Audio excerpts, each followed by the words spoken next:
Roy, welcome to Cardiff. Thank you. You have some history against some Welsh fighters. Are you looking for a measure of revenge against Welsh boxing at all?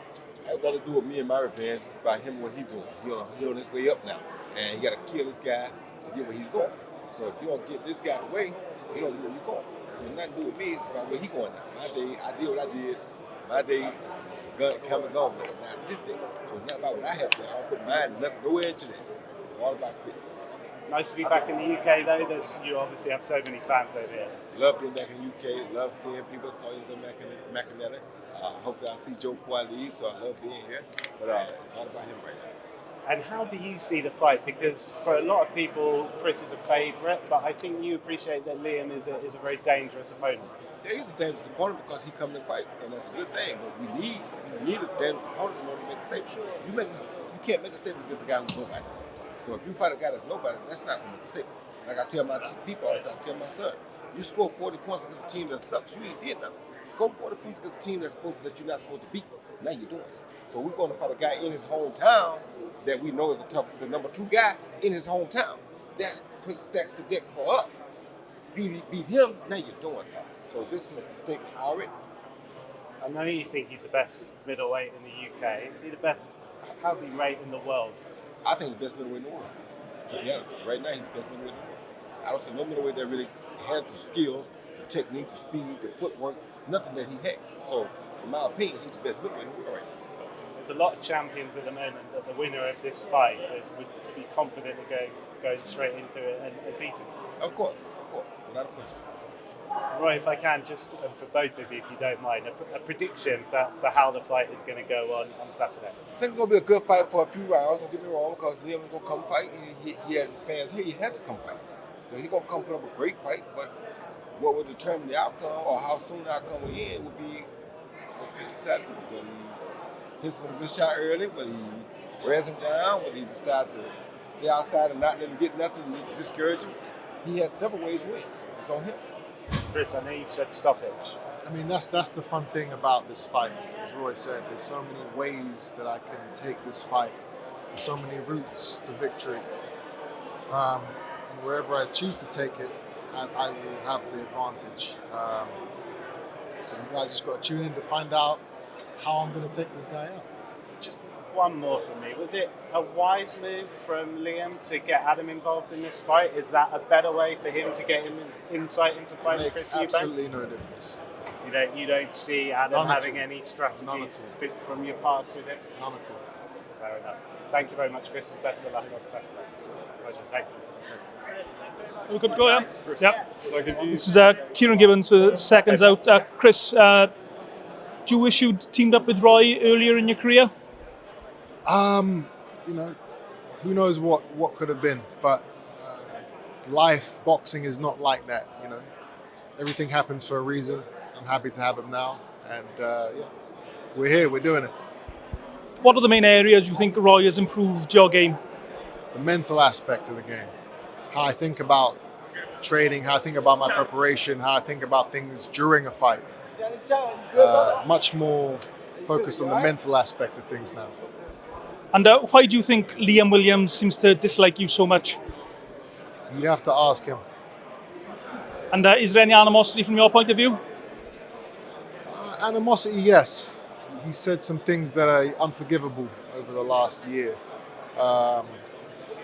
He said things which means we can never be okay, ever. And that's very rare. I never dislike opponents. It's always just business. With him, he's made it personal. Will this be the case of after the contest, you shake hands and respect each other, or is that past that now? It's past that. In terms of the British rivalries you've had in your career? It's up there. I really don't like this man.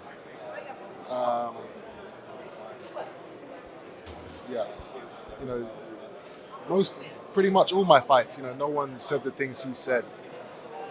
Well below the belt, bad for the sport. People like him need to be pushed out of the sport because, we have kids looking up and following what we do, copying us. This is not what he is not what boxing should be portrayed as. So we're going to get him out of the game. In the press conference saying you've wooden legs and your legs are slow. What did you make of those comments? I chuckled. Laughable for him to say something like that. It makes me laugh thinking that when I hear people talk about it, it's a pick 'em fight and it's 50-50. It's not 50-50, but I guess that's it's up to me to go out there and prove that. Like throughout this build-up, you think you're going to stop him? Do you think it's early or late? I don't pick rounds, but I have said it. I'm going to stop him. It won't go 12 rounds. I think the styles we have, they're just there's too many opportunities. There's going to be too many opportunities to take this guy out. He's too open. His defense is not polished enough. So eventually, I'm going to catch him. For me, 2 weeks, another British rivalry gets settled. Khan against Brook. What's your thoughts on the fight? That's a 50-50 fight for me.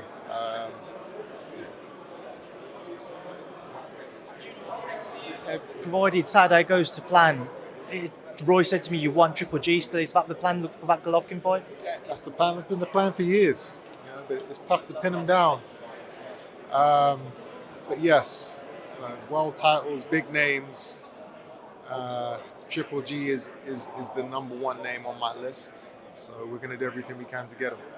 It looks like Andrade is going to move up now to 168. Did you ever get close to make it to securing that fight? I know he was in talks last year. That's another belt that's, if he vacates, then I would love to step in and take that belt. You got I was WBA interim world champion, so I'm really mandatory to fight for that belt. Royal to Murata has that belt. Charlo would be a great fight. The list goes on. There's so many opportunities out there. We just got to pin them down. With your work with Roy, I've seen some people over social media who've been critical, who don't think so far you've been able to maybe implement the style as much as what people would have thought you might have done by now. Just your thoughts on your comments back to those who have been critical of what they've seen so far of your link up with Roy. I've only had 2 fights so far. You guys haven't been able to see everything. 10 rounds with Morrison and a few rounds with I forgot. I always pronounce his name wrong, but the guy who quit. I haven't been able to display everything that we've been working on. In this fight, I feel like I will be able to display a lot. With this fight as well, being kind of a favourite heading into it and coming away from home, do you feel a pressure to perform and to produce a career best performance heading into the remainder of this year? Absolutely. We want the big fights in the summer and in the winter. I want to fight 3 times this year.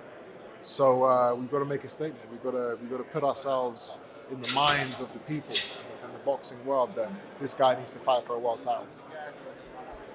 For me, how pleasing is it for you to have Harlem on this card, making it a family affair, so he's got a chance as well to show his skills on your undercard? Awesome. Family is everything to me, and to have Harlem boxing on the same card as me, it's great. It's a great opportunity for him. He's a great fighter, and for him to be seen on this platform is a good thing.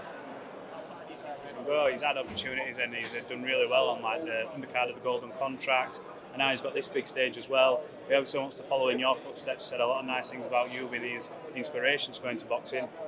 How good would it be to see him become world champion? It'd be amazing to have another Eubank, up there, on the world level. And I think he has the potential to do it. He just needs to be active. The potential's all there. You just got to get him the right fights. Chris, what are the chances if you win on Saturday night, you get on the mic and say, Billy Joe Saunders, let's have a rematch? Listen, Saunders, he's always been talked about. It's always been a fight that's going to interest me. But he doesn't have a world title. He doesn't really have anything to offer apart from the grudge match, the beef that we've had for all these years. Is it a fight I would take? Yes, of course. Is it a fight that's in the forefront of my mind right now? No.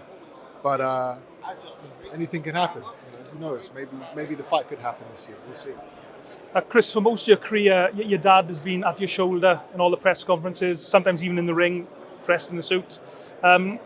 Where's your dad been this week? Is he going to be there on fight night? My old man will be there. Over the last 3 years or so, he's definitely kind of stepped back a little bit. It is what it is. It's natural progression. But he's still heavily involved in my career, still a big part of the team, and yes, he'll be there on Saturday. Does your dad give you any direct advice about, say, the upcoming fight on Saturday, just for example? Of course. Okay, thank you, Chris.